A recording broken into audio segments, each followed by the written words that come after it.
ಶ್ರೀ ಗುರುಭ್ಯೋ ನಮಃ. ವಾಗರ್ಥಾವಿವ ಸಂಪೃಕ್ತೌ ವಾಗರ್ಥ ಪ್ರತಿಪತ್ತಯೇ ಜಗತಃ ಪಿತರೌ ಒಂದೇ ಪಾರ್ವತಿ ಪರಮೇಶ್ವರು. ಪರಾತ್ಪರ ಯೂಟ್ಯೂಬ್ ಚಾನಲ್ನ ಎಲ್ಲ ವೀಕ್ಷಕರಿಗೆ ಸ್ವಾಗತ. 18 ಪುರಾಣಗಳಲ್ಲಿ ಈ ದಿನ ನಾನು 11ನೇ ಪುರಾಣ ಆಗಿರ್ತಕ್ಕಂಥ ಲಿಂಗ ಪುರಾಣವನ್ನು ಕುರಿತು ತಮ್ಮೊಂದಿಗೆ ಮಾಹಿತಿಯನ್ನು ಹಂಚಿಕೊಳ್ಳೋದಕ್ಕೆ ಇಷ್ಟಪಡ್ತೇನೆ.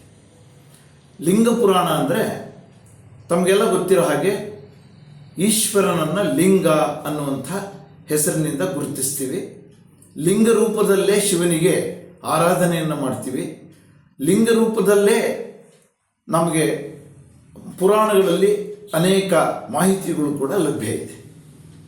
ಋಷಿಮುನಿಯ ಶಾಪದಿಂದ ಲಿಂಗ ರೂಪದಲ್ಲಿ ಪೂಜೆಯನ್ನು ಪಡಿತಾ ಇದ್ದಾನೆ ಪರಮೇಶ್ವರ ಅನ್ನುವಂಥ ಮಾಹಿತಿ ತಿಳಿದಿದೆ. ಇನ್ನು ಈ ಲಿಂಗ ಪುರಾಣದಲ್ಲಿ ಇರ್ತಕ್ಕಂಥ ಅಂಶಗಳು ಅಂತಂದರೆ, ಇದರಲ್ಲಿ 11,000 ಶ್ಲೋಕಗಳಲ್ಲಿ ಪೂರ್ವ ಭಾಗ ಮತ್ತು ಉತ್ತರ ಭಾಗ ಅಂತ 2 ಭಾಗಗಳನ್ನು ಮಾಡಿದ್ದಾರೆ. ಈ 2 ಭಾಗಗಳಲ್ಲಿ ಈಶ್ವರನಿಗೆ ಸಂಬಂಧಿಸಿದಂಥ ಪರಮೇಶ್ವರನ ನಾನಾ ರೀತಿಯ ಒಂದು ಸ್ವರೂಪ ಮತ್ತು ಜನರಿಗೆ ಅಥವಾ ಮಾನವ ಕುಲಕ್ಕೆ, ಜೀವಿಗಳಿಗೆ ಈಶ್ವರನಿಂದ ಆದಂಥ ಸಮಗ್ರವಾದಂಥ ಅನುಕೂಲ ಇತ್ಯಾದಿ ಮಾಹಿತಿಗಳನ್ನು ಇದು ಒಳಗೊಂಡಿದೆ. ಅಷ್ಟೇ ಅಲ್ಲದೆ ಇದರಲ್ಲಿ ಬಹುಮುಖ್ಯವಾಗಿ ಮಾನವ ಅನುಸರಿಸಬೇಕಾಗಿರ್ತಕ್ಕಂಥ ಕರ್ಮಕಾಂಡಗಳ ಬಗ್ಗೆ ವಿವರಣೆ ಇದೆ. ಕರ್ಮಕಾಂಡಗಳು ಅಂತಂದರೆ ನಾವು ಮಾಡ್ತಕ್ಕಂಥ ಕಾಮ್ಯ ವ್ರತಗಳು, ಪೂಜೆಗಳು, ಪಿತೃಕಾರ್ಯಗಳು ಇವೆಲ್ಲವಕ್ಕೂ ಸಂಬಂಧಿಸಿದಂಥ ಪದ್ಧತಿಗಳು ಮತ್ತು ಅದರ ವಿವರಣೆಯನ್ನು ಇದರಲ್ಲಿ ನೀಡಿದ್ದಾರೆ. ಮತ್ತು ಈ ಪುರಾಣದಲ್ಲಿ ಲಿಂಗ ಮತ್ತು ನಂದಿ ಈ 2 ಸ್ವರೂಪಗಳನ್ನು, ಲಿಂಗದ ಸ್ವರೂಪ ಮತ್ತು ನಂದಿಯ ಸ್ವರೂಪವನ್ನು ಕುರಿತು ಸಮಗ್ರವಾದಂಥ ಮಾಹಿತಿಯನ್ನು ಕೊಡಲಾಗಿದೆ. ಮತ್ತು ಅನೇಕ ಯಾತ್ರಾ ಸ್ಥಳಗಳ ಬಗ್ಗೆ ಮಾಹಿತಿಯನ್ನು ನೀಡಿದ್ದಾರೆ.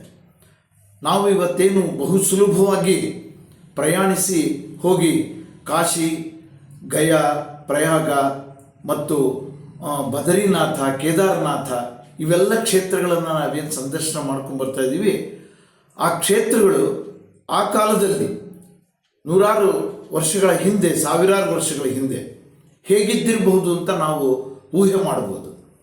ಬರೀ ಅರಣ್ಯ, ದಟ್ಟಾರಣ್ಯದ ಮಧ್ಯದಲ್ಲಿ ಇದ್ದಂಥ ಕ್ಷೇತ್ರಗಳಿವೆಲ್ಲ, ಬದ್ರಿನಾಥ, ಕೇದಾರನಾಥ, ಕಾಶಿ ಇವೆಲ್ಲ.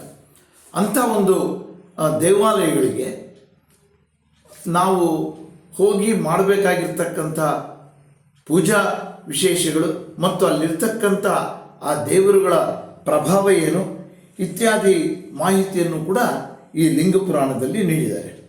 ಮತ್ತು ಭೂಗೋಳ ಹಾಗೂ ಖಗೋಳಶಾಸ್ತ್ರದ ಬಗ್ಗೆ ಮಾಹಿತಿಯನ್ನು ಇದರಲ್ಲಿ ನೀಡಲಾಗಿದೆ. ಭೂಗೋಳಕ್ಕೆ ಸಂಬಂಧಪಟ್ಟಂಥದ್ದು ಆಗಿನ ಕಾಲದಲ್ಲಿ, ಹಾಗೂ ಖಗೋಳಶಾಸ್ತ್ರ, ಖಗೋಳದ ವಿದ್ಯಮಾನಗಳೇನು ಅನ್ನುವಂಥದ್ದನ್ನು ಕುರಿತು ಇದರಲ್ಲಿ ಮಾಹಿತಿ ನೀಡಿದ್ದಾರೆ. ಇದರಲ್ಲಿ ಸೃಷ್ಟಿಗೆ ಸಂಬಂಧಪಟ್ಟಂಥದ್ದು ಒಂದು ವಿಶೇಷವಾದಂಥ ಅಂಶ ಏನು ತಿಳಿಸ್ತಾರೆ ಅಂತಂದರೆ, ಹಿಂದೆ ಸಾವಿರಾರು ವರ್ಷಗಳ ಹಿಂದೆ ಎಲ್ಲವೂ ಕೂಡ ಒಂದು ಕಾಲದಲ್ಲಿ ನಾಶವಾಗೋಯಿತು. ಎಲ್ಲ ಪ್ರಳಯ ಆಗಿ ನಾಶವಾಯಿತು. ಆ ಸಂದರ್ಭದಲ್ಲಿ ದಗದಗದಗ ಉರಿತಾ ಇರ್ತಕ್ಕಂಥ ಒಂದು ಲಿಂಗ ಉತ್ಪತ್ತಿ ಆಯಿತು. ಆ ಉರಿತಾ ಇರ್ತಕ್ಕಂಥ ಲಿಂಗದಿಂದಲೇ ಬ್ರಹ್ಮ, ವಿಷ್ಣು ಮುಂತಾದ ಅನೇಕ ದೇವಾನುದೇವತೆಗಳು ಮತ್ತು ನಾವು ಅಧ್ಯಯನ ಮಾಡುವಂಥ ವೇದಗಳು ಎಲ್ಲವೂ ಕೂಡ ಅದರಿಂದ ಸೃಷ್ಟಿಯಾಯಿತು ಅನ್ನುವಂಥ ಮಾಹಿತಿಯನ್ನು ಕೂಡ ಈ ಪುರಾಣದಲ್ಲಿ ನೀಡಿದ್ದಾರೆ.